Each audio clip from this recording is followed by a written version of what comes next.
दोस्तों ठंड बढ़ गई है तो मैंने ये एक स्टॉल लाल कलर का ओढ़ लिया है। अब आप कमेंट करके बताइएगा कैसा लग रहा हूँ मैं इस स्टॉल को ओढ़ने के बाद। दोस्तों नमस्कार, मैं अखिलेश गुरु एक बार फिर आपका स्वागत करता हूँ। चूरना सफारी करने आए हुए हैं हम लोग और ये पीछे पूरा दलबल दिखाई दे रहा है। एक ओकेज़न था आज से 2 दिन पहले, 26 तारीख को अर्चना का जन्मदिन था और कमलेश और विनीता की वेडिंग एनिवर्सरी, किंतु वर्किंग डे था, बच्चों के स्कूल थे, जिसकी वजह से हमारा निकलना हुआ नहीं कहीं भी। तो आज संडे है, संडे को हमने कहा कहाँ जाएं, दिन भर के लिए कहाँ जाया जा सकता है। चूरना की याद आई। पिछली बार भी आया था, पिछले साल, उस समय भी टाइगर देखा था और इस बार भी एक टाइगर हम अभी देख चुके हैं, मछली नाम की टाइगर, शेरनी थी। शेरनी ही पिछले बार दिखी थी, इस बार भी शेरनी ही दिखी। शेर पता नहीं दिखेगा कि नहीं दिखेगा। तो आगे अब हम और आगे बढ़ते हैं इस सफारी में और आपको बताते हैं और कौन कौन से जानवर यहाँ हम लोग देख पा रहे हैं। वीडियो अच्छा लगे वीडियो को लाइक शेयर कीजिएगा, चैनल पर नए हो चैनल को सब्सक्राइब कर घंटी की बटन दबाइएगा। ये है भीमकुंड गेट, यहाँ से 35 किलोमीटर अंदर है चूरना। हाँ, एक बात जरूर आई,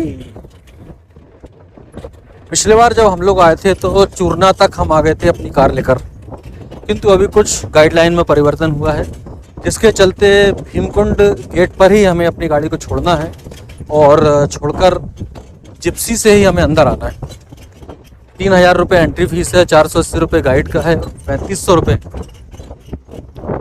जिप्सी का किराया। इतना पैसा आपको खर्च करना है।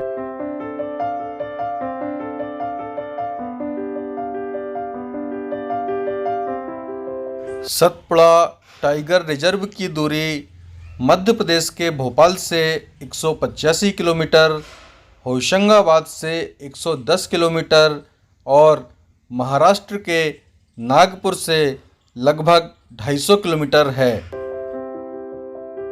तो आप लोग यदि चूरना आना चाहते हैं तो कोशिश कीजिएगा कि ऑनलाइन बुकिंग करके ही आएँ, क्योंकि यदि आप बुकिंग किए बिना आ गए तो हो सकता है आपको भीमकुंड गेट से ही वापस जाना पड़े, क्योंकि सफारी खाली मिलेगी तो आप अंदर आ पाएंगे और नहीं तो वापस ही जाना पड़ेगा।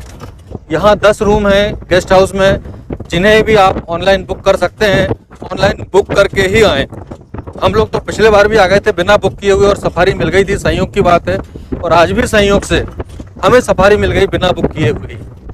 नहीं तो हमने तो सोचा ये था कि भाई हमें तो कहीं घूमने जाना है, चूरना नहीं भी जा पाए तो वहाँ से हम बालाजीपुरम चल देंगे, पर यहाँ जब सफारी उपलब्ध थी तो बालाजीपुरम का प्रोग्राम हमारा जो है पोस्टपोन हमने कर दिया है फिर किसी दिन।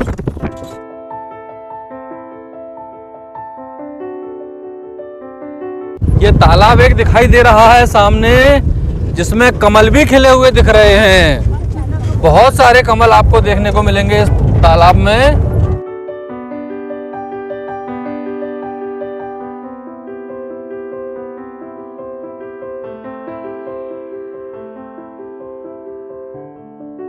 हम प्रवेश कर रहे हैं चूरना में। चूरना गेस्ट हाउस के पास पहुंच रहे हैं और यहाँ से कोर जोन की सफारी हमारी प्रारंभ होगी। ये सामने द्वार दिखाई दे रहा है चूरना टाइगर रिजर्व का।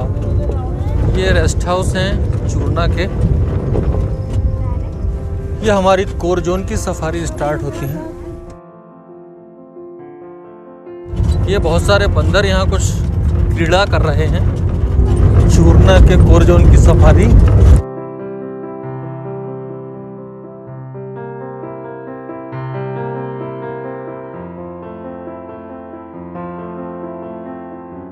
वाइल्ड डॉग दिखाई दे रहे हैं, जंगली कुत्ते।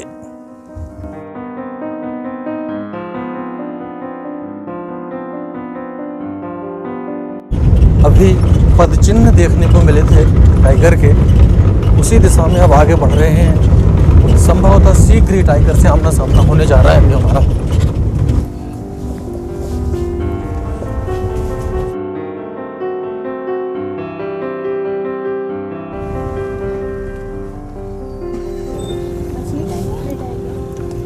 ये सामने जो दिखाई दे रहा है ये मछली टाइगर है।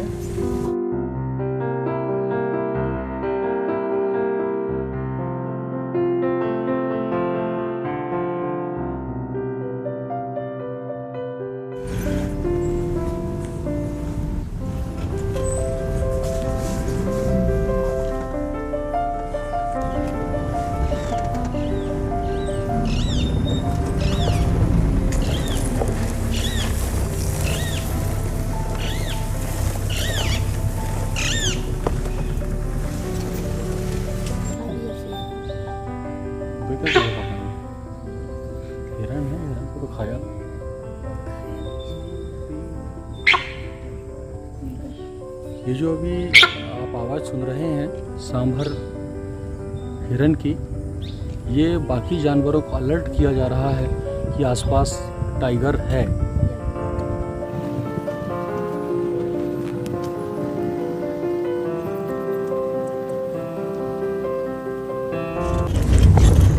अभी हमने एक मछली नाम की टाइगर को देखा और कुछ देर तक उसे फॉलो किया। उसके बाद वो जंगल में जाकर बैठ गई है अंदर। अब हम चल पड़े हैं किसी अगले टाइगर की खोज में। तो देखें इसके बाद कोई और टाइगर दिखता है या नहीं दिखता।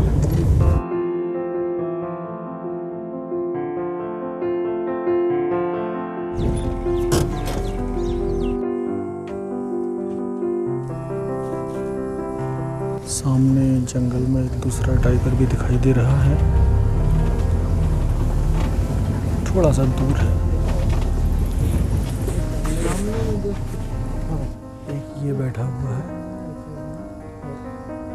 ये बैठा है एक। सांभर डियर ही है, ये सांभर ही सांभर दिख रहे हैं आज, पर ना इडली सांभर की व्यवस्था हो पा रही और ना डोसा सांभर की व्यवस्था हो पा रही। आज भूखे ही रहना पड़ेगा। ये सांभर को देख देख के जो है मन समझाना पड़ेगा। पिछली बार ऐसा बायसन खड़ा था, याद करो। हाँ, पिछली बार बायसन भी दिखा था, इस बार बायसन नहीं दिखा। भेड़ की ये बार्किंग डियर है, जिसे हिंदी में भेड़ की कहा जाता है। दोस्तों, एक टाइगर को चलते चलते देखा, एक टाइगर को बैठे हुए देखा। हालांकि यहाँ कल से लेकर आज तक 8 टाइगर दिखाई दे चुके हैं और 2 टाइगर हमें दिखाई दिए और एक तीसरा टाइगर दूर दिखाई दिया था। पर अब हमारा समय समाप्त हो रहा है, तो अब हमें यहाँ से वापस जाना है। हम वापसी के लिए निकल चुके हैं, क्योंकि आधा घंटा हमें लगेगा रेस्ट हाउस तक पहुँचने में और उसके बाद भीमकुंड, जहाँ से हमने जिप्सी लेकर आए थे, वहाँ तक पहुँचने में 1.5 घंटा और लगेगा। लगभग 4:45 बज चुका है, तो ये मान के चलिए कि लगभग 7 बजे के आसपास तक हम पहुँचेंगे भीमकुंड तक। उसके बाद अपनी कार उठाकर वापस होशंगाबाद। दोस्तों, ठंड बढ़ गई है, तो मैंने ये एक स्टॉल लाल कलर का ओढ़ लिया है। अब आप कमेंट करके बताइएगा कैसा लग रहा हूँ मैं इस स्टॉल को ओढ़ने के बाद। क्यों आरुष, कैसा लग रहा हूँ बेटा? बहुत बेकार लग रहा हूँ। लो, आरुष ने तो बता दिया कि मैं बहुत बेकार लग रहा हूँ। अब आप लोग भी बताइएगा कैसा लग रहा हूँ मैं। शायद मैंने इसे गलत तरीके से ओढ़ा हुआ है। कहा जा रहा है कि इसे पीछे से ओढ़ूं, ऐसा अर्चना का कहना है कि इसे पीछे से ओढ़ूंगा तो अच्छा लगेगा। अभी अच्छा नहीं लग रहा है शायद, है? शॉल जैसे ओढ़ने के लिए कहा जा रहा है। शॉल और स्टॉल में शायद बहुत फर्क भी नहीं होता है ना। हम लोग पिछली बार की तरह ही लगभग 10:30 बजे करीब घर से निकल पाए थे, किंतु इस बार हम लोग सीधे 4 लेन से भौरा तक आए, जिसमें इटारसी का ट्रैफिक हमें बचा और रास्ते का पूरा ट्रैफिक हमें बचा। रोड पहले से बहुत अच्छी हो गई है, जिसकी वजह से हम लोग 12:30 पौने 1 बजे पहुंच गए थे भीमकुंड गेट। वहाँ आकर पता चला कि यहीं गाड़ी रखनी है और यहाँ से आगे जाने के लिए जिप्सी से ही आगे जाना पड़ेगा और 3 बजे की सफारी हमें मिलेगी। अब 1 बजे से 3 बजे तक हमें समय बिताना था, किंतु थोड़ी सी रिक्वेस्ट करके व्यवस्था तो हो गई थी कि चलिए हाँ, हम आपको एंट्री दे देते हैं। हमने कहा हम आगे जाकर खाना खाएंगे, रेस्ट हाउस के किचन में बात करेंगे, उनसे निवेदन करेंगे। किंतु संयोग से हमें पहुँचते पहुँचते बज गए 3 रेस्ट हाउस तक, तो खाना हमारा स्किप हो गया। खाना स्किप होने के बाद क्या हुआ, सीधे हम आ गए सफारी के लिए अंदर 4 जोन में। यहाँ कुछ टाइगर वाइगर देखे, कुछ हिरन देखे और उसके बाद अब हम, समय इतना ही था, 3 घंटे में कितनी सफारी करेंगे। हालांकि 15 किलोमीटर के आसपास से ये लोग कहते हैं कि 15 किलोमीटर अंदर ले जाएंगे चूरना से, पर कितना अंदर लाए 15 किलोमीटर तो मुझे नहीं लग रहा कि लेकर आए हैं, पर ठीक है। एनीवे, चूँकि शाम हो रही है, ठंड भी बढ़ रही है, तो अब हम लोग वापस चल दिए हैं। कोशिश करेंगे कि चूरना में बैठकर रेस्ट हाउस में पहले चाय पी जाए और चाय पीकर फिर हम लोग आगे बढ़ें। ये चूरना की चाय, चूरना रेस्ट हाउस की चाय, शक्कर कम है पर चाय बहुत अच्छी है, ऐसा लग रहा है मुझे इन लोगों के चेहरे को देखकर। ये मेरी लेमन टी भी आ गई है, बढ़िया है। लेमन ग्रास है शायद, लेमन ग्रास डली होगी।